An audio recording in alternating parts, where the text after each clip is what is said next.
आज हम पढ़ेंगे मेरी जीवन रेखा। ठीक है, इसमें पढ़ेंगे सेकंड पैराग्राफ।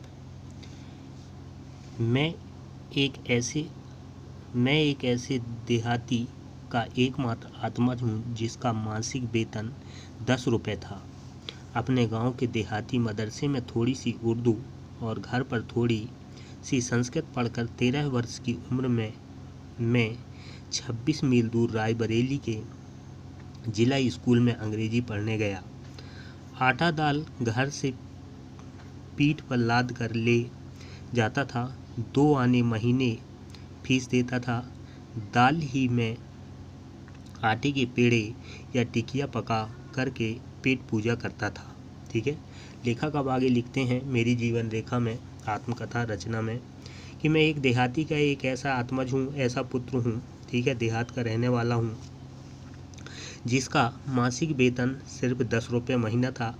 अपने गांव के देहाती मदरसे में थोड़ा सा उर्दू और पढ़ी, फिर थोड़ा सा संस्कृत सीखा और 13 वर्ष की उम्र में मैं 26 मील दूर रायबरेली के जिला स्कूल में अंग्रेजी पढ़ने चले गए। ठीक है, लेखक क्या करते हैं कि 13 वर्ष की उम्र में रायबरेली जो है, ठीक है, जिला स्कूल में अंग्रेजी पढ़ने गए। आटा दाल वो पीट कर लाद कर ले जाते थे। ठीक है, खाने का जो सामान है तो वो साथ में लेकर जाते थे, पीठ में लाद कर अपने साथ रख कर। उनके जो फीस था वो 2 आने फीस था। ठीक है, दाल ही में आटे के पेड़े या टिकिया पका करके पेट पूजा करता था। ठीक है, चूँकि खाना बनाने में प्रॉब्लम, ठीक है, नहीं बनता था, इसलिए दाल में ही आटे के जो पेड़े छोटे छोटे या टिकिया बनाकर पेट पूजा खा लेते थे। रोटी बनाना तब मुझे आता ही न था। ठीक है, उस समय लेखक बता रहे हैं कि रोटी बनाना नहीं आता था। संस्कृत भाषा उस समय स्कूल में अछूत समझी जाती थी। ठीक है, जो संस्कृत भाषा है वो स्कूल में नहीं चलता था, अछूत की तरह था, जिसको छुआ न जा सके। विवश होकर अंग्रेजी के साथ फारसी पढ़ता था। ठीक है, और लेखक क्या करते थे कि अंग्रेजी के साथ फारसी पढ़ते थे। 1 वर्ष किसी तरह काटा, फिर पूर्वा, फतेहपुर और उन्नाव के स्कूलों में 4 वर्ष काटे। ठीक है, 1 वर्ष तक रायबरेली में पढ़े, इसके बाद फिर पूर्वा, फतेहपुर और उन्नाव नामक स्थानों के स्कूल में लेखक 4 वर्ष पढ़े। कौटुंबिक दुर्व्यवस्था के कारण मैं इससे आगे ना पढ़ सका। ठीक है, पारिवारिक स्थिति जो थी वो अच्छा नहीं था। ठीक है, इस कारण लेखक कहते हैं कि मैं इससे आगे नहीं पढ़ सका। मेरी स्कूली शिक्षा की वहीं समाप्ति हो गई।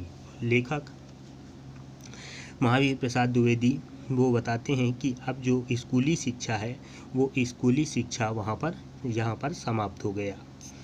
1 साल अजमेर में 15 रुपये महीने पर नौकरी करके पिता के पास बम्बई पहुंचा। ठीक है, आप यहाँ लेखक आगे लिखते हैं कि पढ़ाई छोड़ने के बाद 1 वर्ष तक अजमेर में रहे। ठीक है, वहाँ 15 रुपये महीने की नौकरी करके, ठीक है, उससे जो इनकम हुआ वो फिर बम्बई पहुँचे पिता के पास और तार का काम सीखकर GIP रेलवे में 50 रुपये महीने पर तार बाबू बना। ठीक है, इसके बाद लेखक क्या करते हैं कि वहाँ पर पहुँचने के बाद तार का काम सीखते हैं। GIP रेलवे में रेलवे में नौकरी करने लगते हैं। ठीक है, और वहाँ 50 रुपये मिलता है महीने का। बचपन ही से मेरी प्रवृत्ति सुशिक्षित जनों के संग करने की थी। ठीक है, आगे बताते हैं कि बचपन से ही जो अच्छे थे, सुशिक्षित थे, ऐसे लोगों से रहने या संग में रहने का एक कारण था। ठीक है, देव योग से हरदा और होशंगाबाद में मुझे ऐसे संगी सुलभ रही। ठीक है, आगे बताते हैं लेखक कि देव योग से, ठीक है, जब हरदा और होशंगाबाद में थे तो ऐसे साथी उन्हें मिल गए। फल यह हुआ कि मैंने अपने लिए 4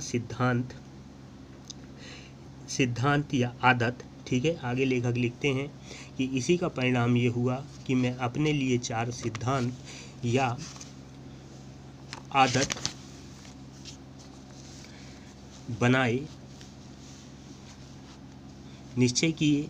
यथा पहला है वक्त की पाबंदी करना।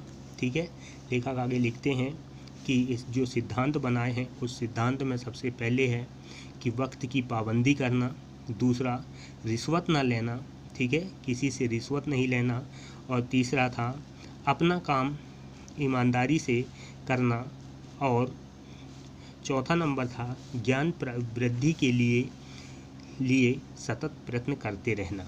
ठीक है, लेखक ने ये फिर 4 सिद्धांत अपने लिए बनाए कि इन 4 सिद्धांतों में वक्त की पाबंदी, रिश्वत न लेना, ईमानदारी से काम करना, ठीक है, और सतत अध्ययन करते रहना, ये 4 सिद्धांत लेखक ने बनाए।